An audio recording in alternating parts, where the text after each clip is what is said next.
Jaya Radha Madhava Kunja Bihari. Larry, you know how to turn this up a little bit? The reds. Jaya Radha Madhava Kunja Bihari.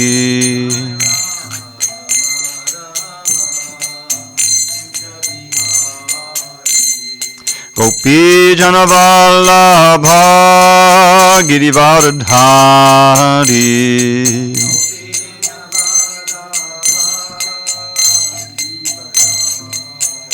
Jai Gopi Janavallabha Girivardhari.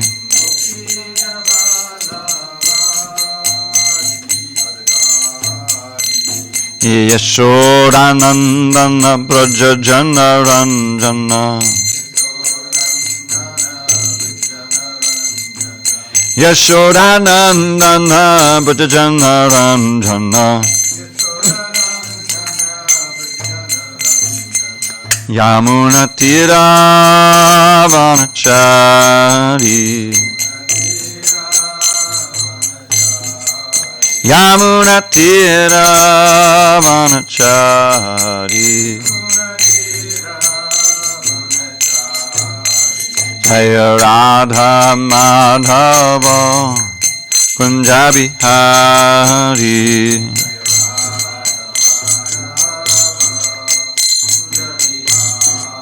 And Jaya Radha Madhava Kunja Bihari.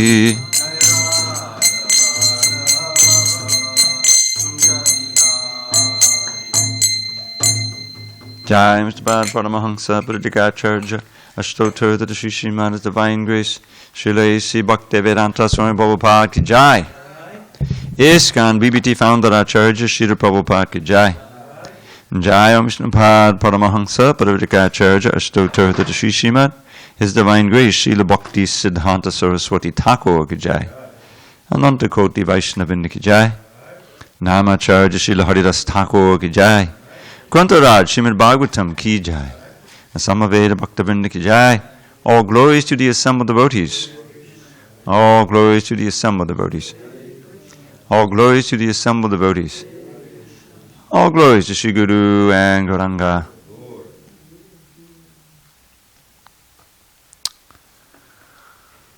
Narayanam Namaskritya Narang Chaiva Narottamam Devim Saraswatim Vyasam Tato Jai Mudirayet. Before reciting the Srimad Bhagavatam, which is our very means of conquest, we should offer our respectful obeisances unto Lord Narayan, the Supreme Personality of Godhead, unto Narayan Rishi, the supremest human being, unto Mother Saraswati, the goddess of learning, unto Srila Vyasadeva, the author, and unto Srila Prabhupada, the translator, commentator, and our spiritual master. Nashta Prayesha Bhadreshu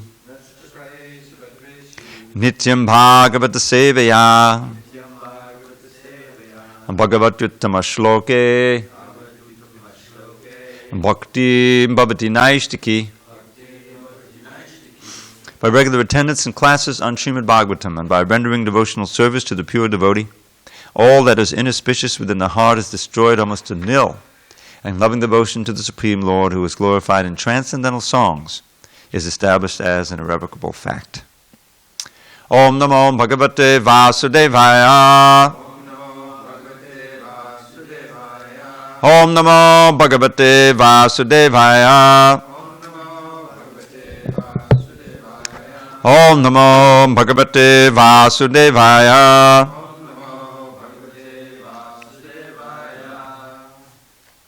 On this 22nd day of November 2017 in SanDiego, we're reading from Srimad Bhagavatam, translation and commentary by His Divine Grace A.C. Bhaktivedanta Swami Prabhupada. And we're in Canto 3 entitled The Status Quo, Chapter 27, Understanding Material Nature, text number 27. Yadaiva mandyatma rata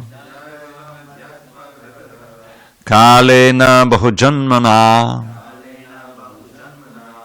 sarvatra jata vairagya abrahma bhuvanan munihi yadaiva madhyatmaratah kalena bahujanmana sarvatra jata vairagya abrahma bhuvanan munihi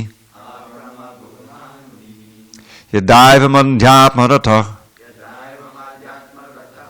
kalena bahujanmana sarvatra jata vairagya abrahma bhuvanan munihi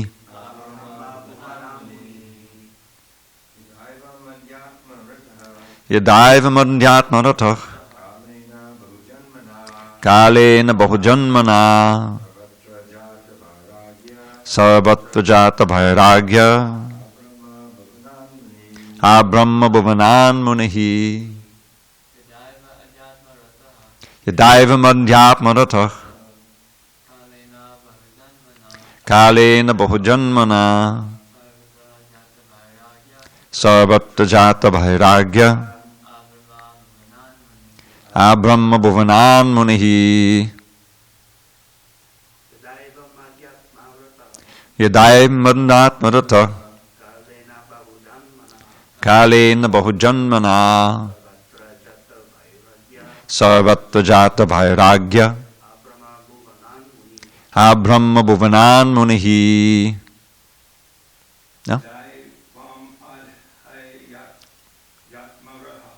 Yadaiva madhyatmaratah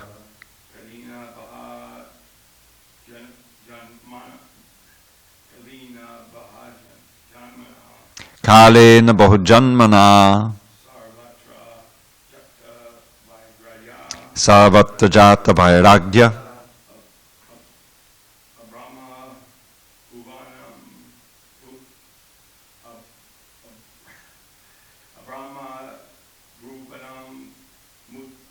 munihi abrahma bhuvanan munihi yadaiva madhyatmaratah kalena bahujanmana sarvatra jata vairagya abrahma bhuvanan munihi yada when evam thus adhyatmarataha engaged in self-realization kalena for many years bahujanmana for many births sarvatra everywhere jata vairagya detachment is born Brahma bhuvanat up to Brahmaloka munihi a thoughtful person. Translation. When a person thus engages in devotional service and self-realization for many, many years and births, he becomes completely reluctant to enjoy any one of the material planets, even up to the highest planet, which is known as Brahmaloka. He becomes fully developed in consciousness. Please repeat. When a person thus engages in devotional service and self-realization, for many, many years and births, he becomes completely reluctant to enjoy any one of the material planets, even up to the highest planet, which is known as Brahmaloka. He becomes fully developed in consciousness.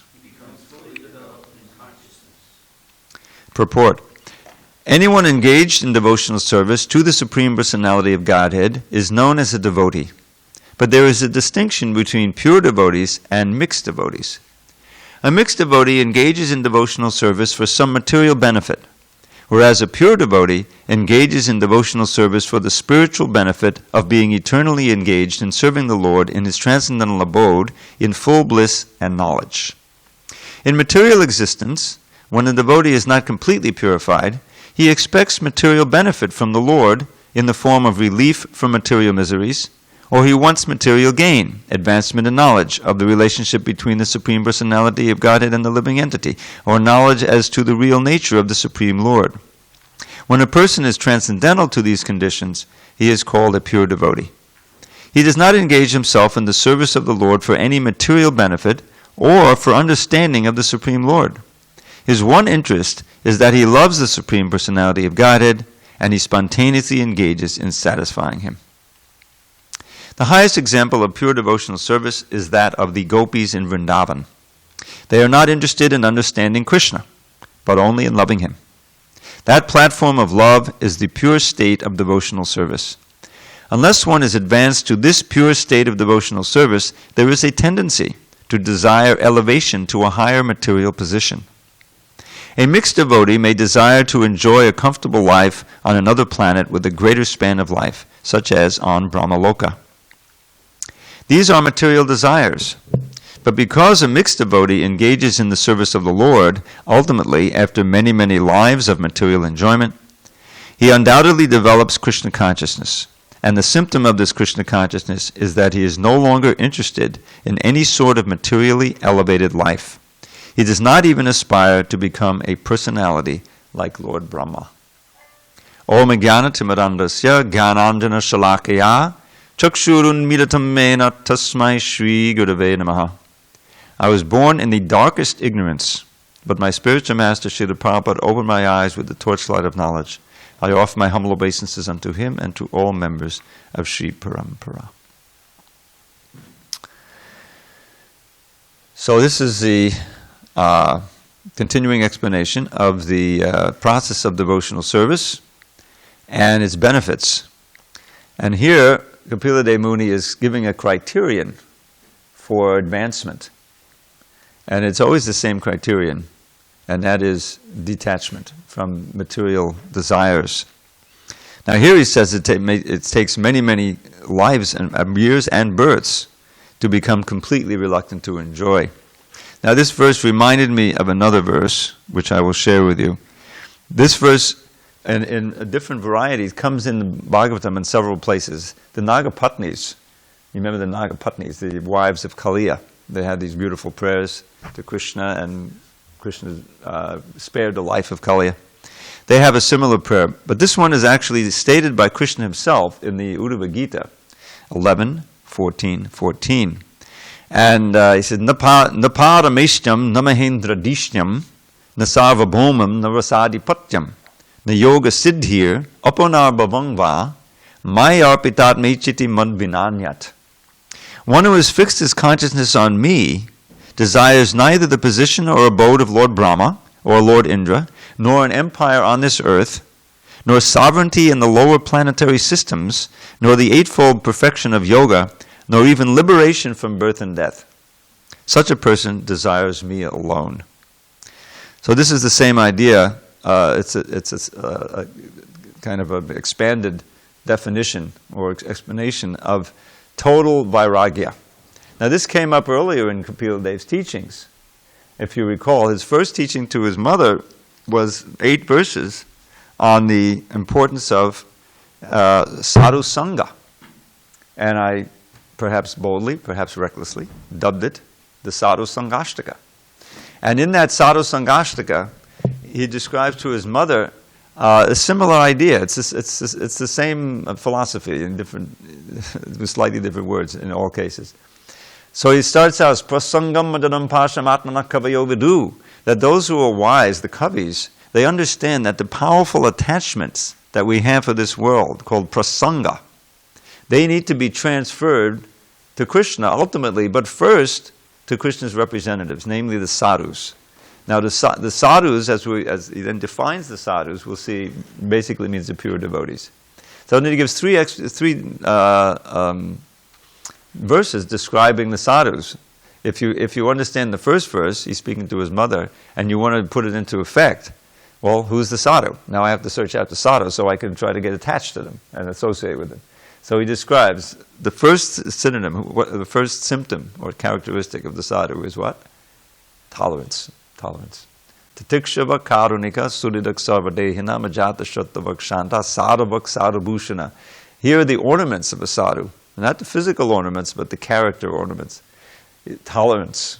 Tolerance of both things. Both the sufferings that may come from the material and the allurements for pleasure. That's two sides of the tolerance.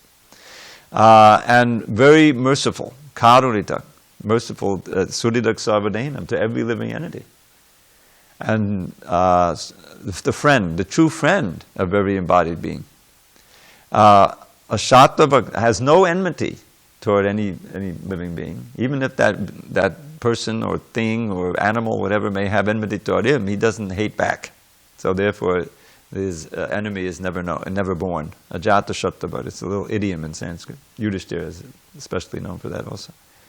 And Shanta, peaceful. Because of all these, he's very peaceful. When you have no material desires and you don't get disturbed by anything in the material world, the perfect example is Prahlad, then you can truly be peaceful. These are the ornaments of a sadhu. And then in the next verse he explains how he has those ornaments, Mayananyena bhavena, undeviated devotional service to Krishna, pure devotion to Krishna. And in that mood of pure devotion, he's ready to give up any activity that he used to be attached to. Matkate chakta karmanas, and any association, even with his near and dear relatives, is ready to give up. This is the standard of renunciation. Then he describes, well, what do they do? Manashya katam rishta. They're always hearing and chanting my glories, the wonderful sweet name and qualities. And in that absorption of Krishna Katha, hearing and chanting, which is the foundational service they do, they don't even feel the misery. Their mind is gone to me. Madgata cetasa. And so they're so absorbed in drinking the nectar that the material miseries don't even impinge on their consciousness. So then he says to his mother, you should search them out, such sadhus, because such association will eradicate the faults of your previous bad association. Because his mother is already a sadhu. She's a sadhvi. That's a female form of sadhvi. He addresses it like that. But she's taking this role of a conditioned soul, just like Arjuna did. And then the key verse, Satam prasangan mamavirya samvidho bhavanti ditkana rasayana kata. We heard that verse, I think Dharma Setu gave the class. Or did you quote it? Malati, that's what Malati gave the class. So to Satam prasangan, so this is the easiest form of yoga. It's described in the next verse. Rijubir yoga margai. You don't have to go off to the Himalayas. You don't have to perform any severe austerities. But you have to come into the association of devotees. You have to know the criteria which he just described, and then develop strong attachment and strong association with them. That's why he uses the same word, prasangam. It says, satam prasangam mama virya samvida. So what's going to happen when you come into that association? There'll be talks of Krishna, glorification of Krishna. And from that glorification, that's bhavanti ritkarna sayana kata. So here's the difficult yoga. You're sitting there, basically in the association, you're hearing attentively and respectfully, and you're hearing this nectar katamrita, and it's nectar for the ear and the heart, and it's a rasayana. Rasayana is like a life-giving, life-restoring elixir, ambrosia. That's what this word's rasayana.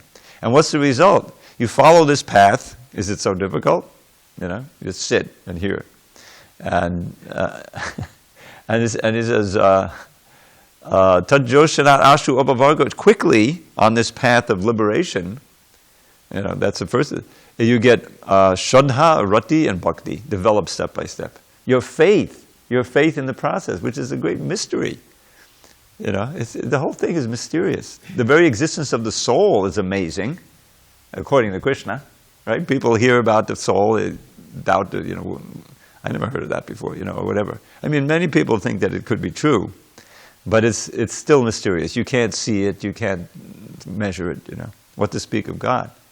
So, but still, you need to be in touch with the faithful in order to develop faith.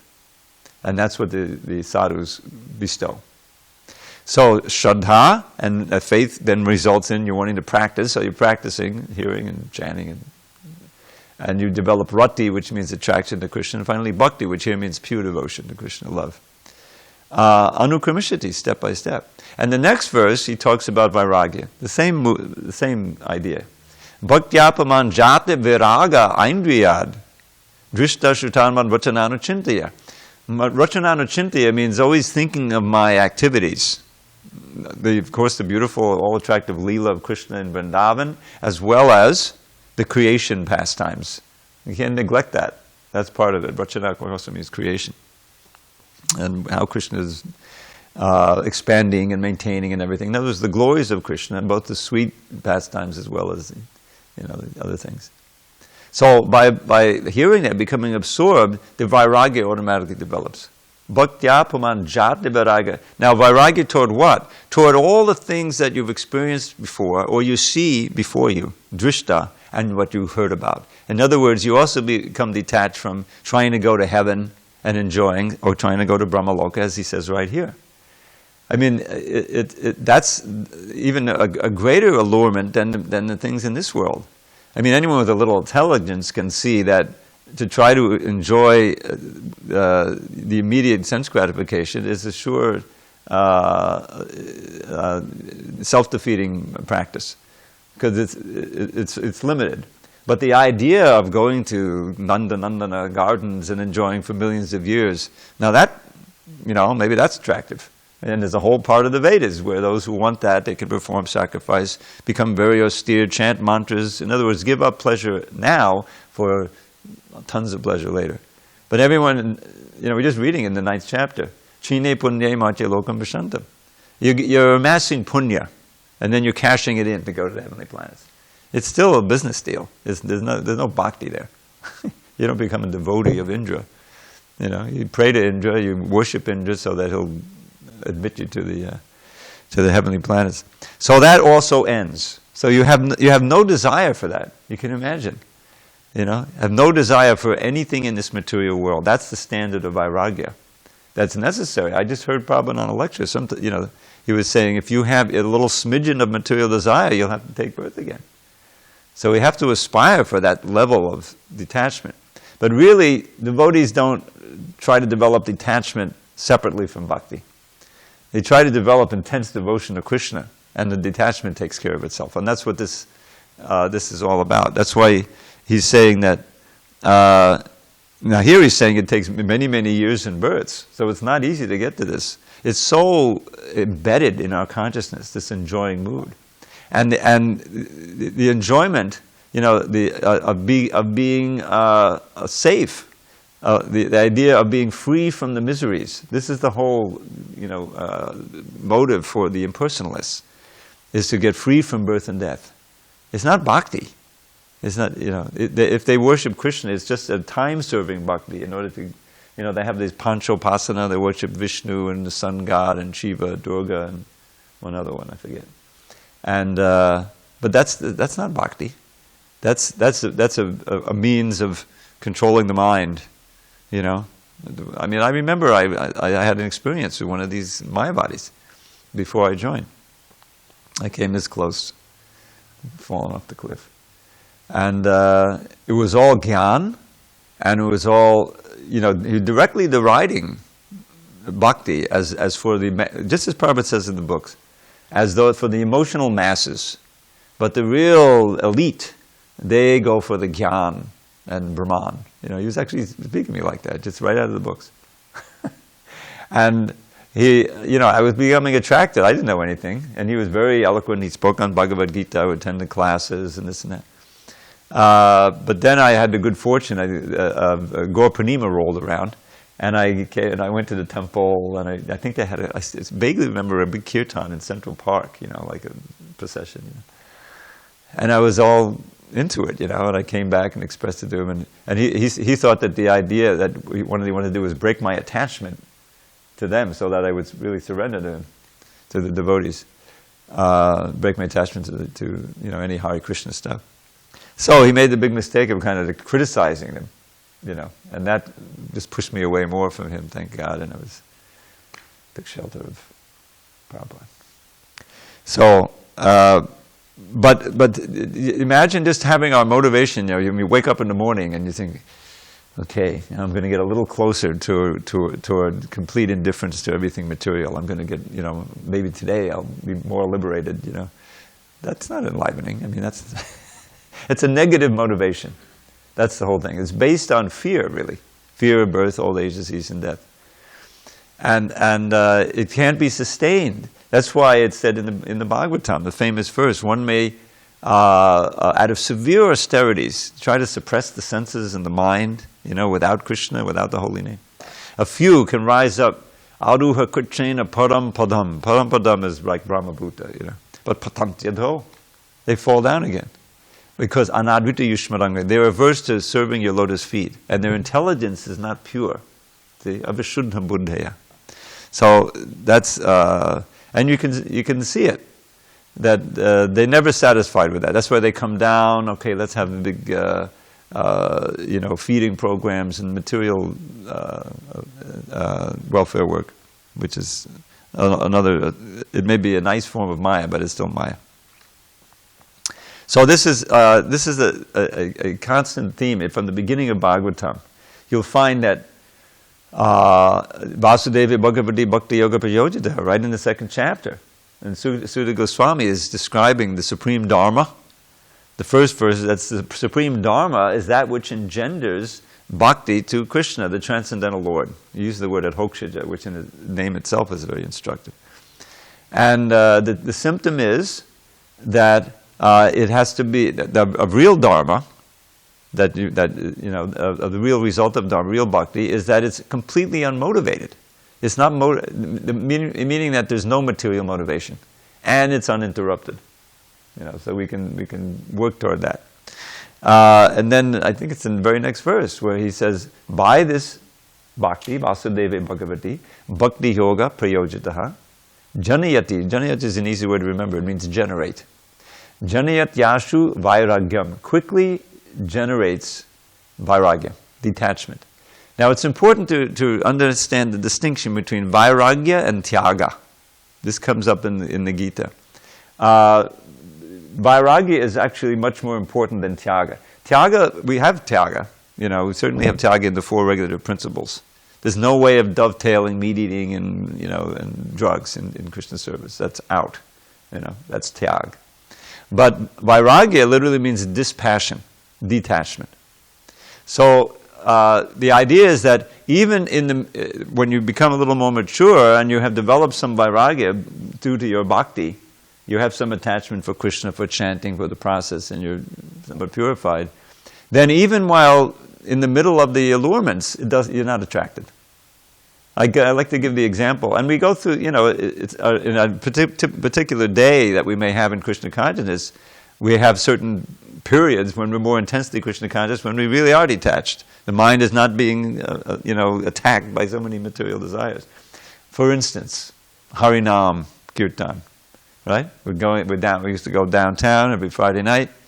So the whole thing is built in order to allure you, They clean it up a little bit, the gas lamp, right? And there's these restaurants, and here's a big theater, it's something for you, to try to suck the money out of your wallet. That's the whole motive, So we go down there in the middle of that, and we're chanting Hare Krishna. So, in all the years we went down there, did anyone feel like, I just got to go into this restaurant? I'm really attached. I just grip my teeth. No, there's nothing there. Even on New Year's Eve when I remember we were it's so crowded. They don't let you stop, so we're constantly moving. You remember that. So there was all I can say. There was a little gaggle of what must have been prostitutes. Young, scantily dressed. And these days, scantily dressed means practically undressed. I don't want to tear up your imagination, but you can get the idea. So here we are, we're coming up to the corner, and they're all standing there, and you don't have to look, but Hare Krishna, Hare Krishna. And it's just like, it's not there. It's just you're feeling, and you're taking shelter. The idea to take shelter of the holy name, so you get fully absorbed. You fully know that you need to do that. So that's exactly the advantage, the great advantage of Bhakti Yoga over these other yogas. On the other yogas, you're on your own, Hatha yoga. Okay, you can get a teacher, but it's up to you. But and Krishna's not going to help you. I mean, he doesn't especially care whether you become an accomplished Hatha yogi. And the same thing with serious Ashtanga yogis who want to get the siddhis, and the impersonalists who just want to get liberation for themselves. It's not a drop of bhakti in there. But as soon as anyone from any social position or any position at all takes up the chanting, or even starts chanting the holy name, there's this great verse I just memorized, but I don't think I have the whole thing. I'll just give you the gist. It's in the Pajavali. There's a Pajavali is Rupa Goswami's nectar file. These are like you collected them, and they were compiled, I think, by Jiva Goswami and subjects. So one of them is one of these several chapters or several sections on the holy name. Some is the glories of the holy name, the glories of chanting the holy name, the glories of those who chant the holy name, something like that. So this one, it says, when someone even just desires to chant the holy name, he hasn't even chanted very much, maybe a couple, but he's getting into it. Then it says that Vepande Duritani, all of his previous sins start trembling in fear. And Mahamoha, the powerful illusory force of Maya offers obeisances. And Chitragupta, who's always keeping track of all the sins, he looks at the toes of the lotus feet of such a person with great apprehension and respect. And Lord Brahma, with great bliss, starts mixing the Madhuparka to make an offering. So the idea is that the chanting is so powerful that it completely obliterates all these other processes, because it really attracts Krishna's attention. Nothing else does. Because from the chanting, sincere chanting, it actually purifies the heart, and one can develop attraction for Krishna. And that's really what he's after. Krishna wants, he only lacks one thing, and that's our love for him. That's what he wants. That's what he's looking for. And all of the strategy comes down here, okay, he annihilates the demons. But he doesn't really do that personally. What he really is attracted to is for those who are eligible, who can be attracted. He enacts his pastimes. There he comes as Lord Chaitanya. You read the fourth Adi Leela, how he wanted to revive the pastimes. Just imagine, it's been 8,600,000,000 years since the last time, the last day of Brahma. All right, 12 hours and 12 hours of night, and so and naturally the memory of those pastimes is getting a little fuzzy. So he comes down just 5,000 years ago, which is nothing, and he has the replicas of those pastimes right in Vrindavan. He even brings down many of the same personalities, expansions and everything. And so for the devotees, so that they, the memory is there. And then we have it all recorded in Bhagavatam. There's the 10th canto and the expansions from the Goswamis. So there's no lack of it for us who, if you want to understand these pastimes. And at the same time, he speaks of philosophy, so it has a very philosophical grounding, and you can understand it.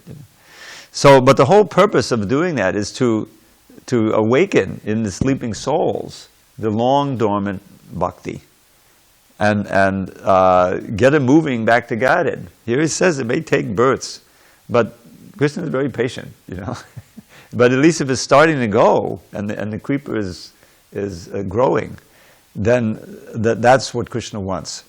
And so if he sees a little beginning of it, someone takes a mantra card and somehow, the first time you chant the mantra, somehow, you get through it one time, that's very enlivening. In the heart, he sees, oh, this is happening, so he'll give you a chance to meet a devotee or something like that. And that's how this movement is going on, is flourishing. Because Krishna is inspired Prabhupada, gave him all the intelligence he needed, everything. Yoga Kshema Bahamyaham. We just read that verse last night. I'll preserve what you have and I'll give what you need, for his pure devotees especially. So that's we can see that any advancement we make, and we can tell. Yeah, there's so many things that were used to trouble me so much. Unwanted desires. So much of that is unwanted desires and unwanted thoughts. There's this trauma, the PTSD, all these people going through traumas in these wars, or just on the wars on the streets of America. And that stays with you, and the fear and being alone on the street. I see these poor homeless people, some poor guy was right in front here trying to get his act together. It's a big black-bodied guy. And finally, because I keep, I do a little circumambulation around, And after 4 times, he finally got his little package together, and he started limping off to the side. It's a tragic situation. This brutal, heartless society. It just people who don't have the facility to work, or there's surplus labor, then you can just lose touch with everything, and you're abandoned. It's like surplus people. It's horrible, Why not just, the city would open up some place to give them facility and have a big kirtan there. Train them up as bhaktas, You got all this. It's brutal. So that's going on in this world, and we're all part of it, And we're lucky. We're so fortunate. We came in touch with this movement. Make a little advancement, whatever this lifetime. It's never lost. We should try to go back to Godhead. Try to get out what we can. But here he's describing how he becomes completely reluctant to enjoy anything. Now Prabhupada makes a distinction here between the pure devotee and the mixed devotee. So the intermixture of some material desire is what holds us back. It's that anchor, on our feet. We're trying to move toward Krishna, but we've got this anchor. But it's entirely our own doing, We can cut that anchor, but it takes tivra bhakti. That's the theme here. The intensity. At every level, at anything we do, in devotional service, beginning with the chanting and hearing, of course, should be done with full attention and as much heart as we can bring to it. That's why I like these prayers. I mean, the Hare Krishna mantra itself is a prayer. We're supposed to chant it prayerfully. Please engage me in your service again. Ainanda tanuja kinkaram, what Chaitanya's given us. I was your servant. My position is your servant, but I've lost that. I've fallen into this world. Please lift me up and place me as an atom at your lotus feet.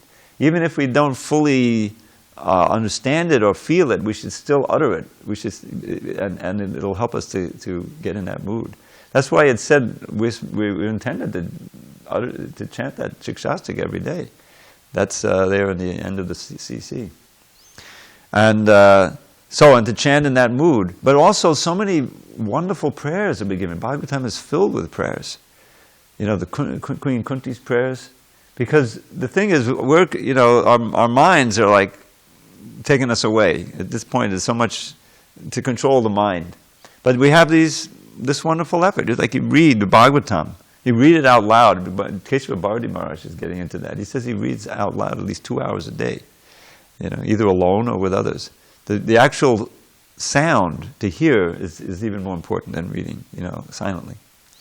So, what does she pray for, ultimately? She prays for detachment. She's showing us, she's perfect already. She's Sneha Pasham Imam Chindi, near the end of her prayers. Please cut off my attachment to the Pandus, the Pandavas, they're my, these sons. One may say, as Prabhupada says in the purport, well, they're devotees. Don't you want to be attached to devotees? But because they're her sons, it's mixed in with something material. This is the idea. And then in the very next verse, he says, to me, this is the ultimate, the high point of her prayers. Tvaime ananya vishaya mati madhupate asakrit ratnamun vahatadadha gange vaugumadanvati. The word rati is in there, which means love. So I put in a little poem, O Madhava, please ever fill my mind with thoughts of thee, not any other kind. As Ganges torrent flows into the sea, let all my love flow constantly to thee. So that kind of, it's such a perfect prayer. Now, and we can relate to it. So these, by reading these prayers, uttering them, offering them to Krishna, if we do it sincerely, we'll feel a result in the chanting. The chanting, we can bring more heart to the chanting, more attention, and have that same mood in the chanting, that same idea, our japa chanting. So, and somehow come from the platform of mixed devotee to toward pure devotee. And Prabhupada makes it very clear that the pure devotee does not pray for anything except service. That he'll be engaged in the service. Like the gopis. Who are these gopis? You always keep it in mind. In the evening class, if you're interested, we're in the middle of the rasa dance. We went through now we're in the rasa dance. And we're at the point, we've just read the chapter 31, or I think we're middle of chapter 31, which is the gopis' prayers in separation. Jayati te dikam janmana vrajak. And of course there's so many things going on in there, but basically they're just praying to Krishna, please come back so we can serve you, So that should be our motive, is to just more and more service. And the idea is that brings the highest pleasure also.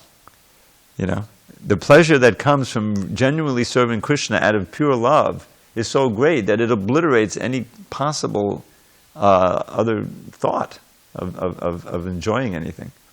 And you can imagine the freedom there is there. Nothing can attract you in this world. The only thing you're attracted to is serving Krishna and giving Krishna. Knowing Krishna, loving Krishna, and giving Krishna. This is my latest little motto. Know Krishna, love Krishna, and give Krishna. Live it and give it. This is the Acharya principle. Okay, any questions, comments? Dr. Bob. Thank you so much for that. So much information.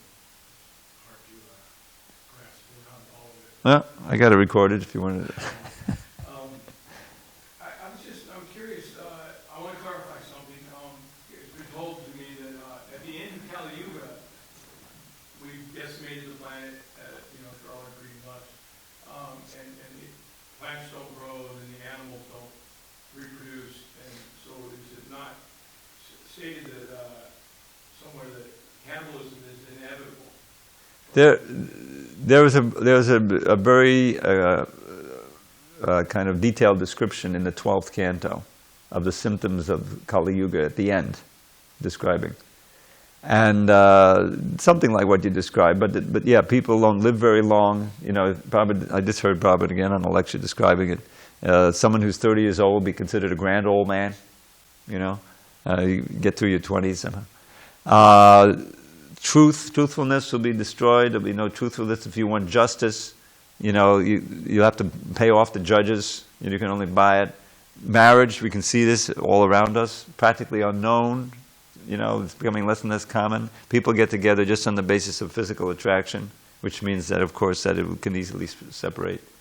The people will be so oppressed by taxes and by oppressive government that they'll just want to give up and go to the forest and somehow just to get away. We see that in the refugee crisis. To get away from the wars, and the climate change, when things become desert. It's all due to, as you say, lust, anger, and greed. So that comes. As time is developing right now, and we can see it can get very bad. So, and then Kalki comes ultimately, and he destroys all the demonic kings, and then the new Satya Yuga comes in after some time. For me, that's an impetus to get serious. Don't dilly-dally. You don't want to be around when it gets worse and worse. It's already so bad. Why come back? In other words, that's a good impetus from behind. I like to give this little analogy. Forgive me, it's my own little thing. That why do we need to know about birth, death, old age, and disease, and all threefold miseries all the time? Why there's so much about that in the Bhagavatam and plenty in the Gita, all of them. Why can't we just be attracted to Krishna? Spend all our time just discussing his Leela, and then we get attracted and go back to Godhead. And it's because we're habituated to not thinking of his Leela. That's why we're here. And unless we understand and perceive and take seriously the miseries in this world, we won't have the impetus to even take up spiritual life. For a devotee, we're conscious of Durga. She's got that trident there, right? Trident is the threefold miseries. She's hitting us from behind. Remember, Janma Mrityu Jara Vyadi. Remember birth, old age, disease, and death. Krishna says it's part of knowledge. So the impetus to